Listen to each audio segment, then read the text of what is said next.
Now, hi, Michael.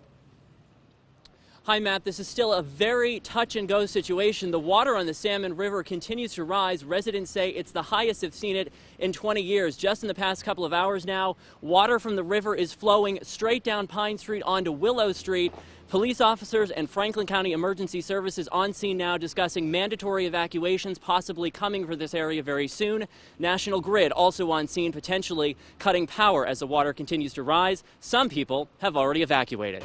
Jeremiah Dumont bought his house along the Salmon River in Malone looking for relaxation. Yeah, I just purchased this on December 20th. I closed and, I moved here from Los Angeles. I've always wanted a house on the river. But on Tuesday, normally peaceful currents became raging rapids.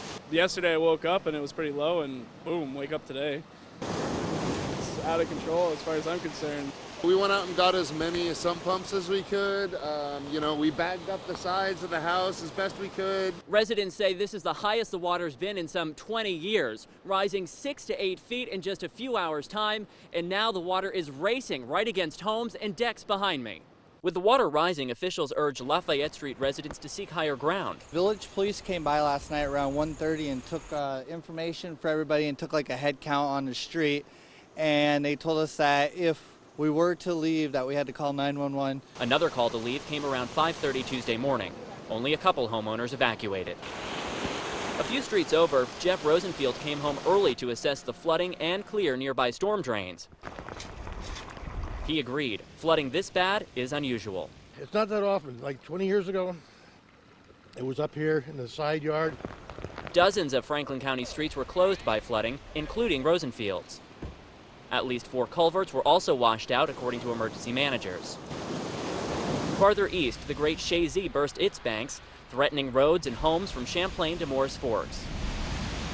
One homeowner who's lost part of his deck in past floods and doesn't have flood insurance anxiously watches the water climb. I've seen it as high as maybe 16 feet in the center. It coves in the center, 60 feet high. It's just amazing.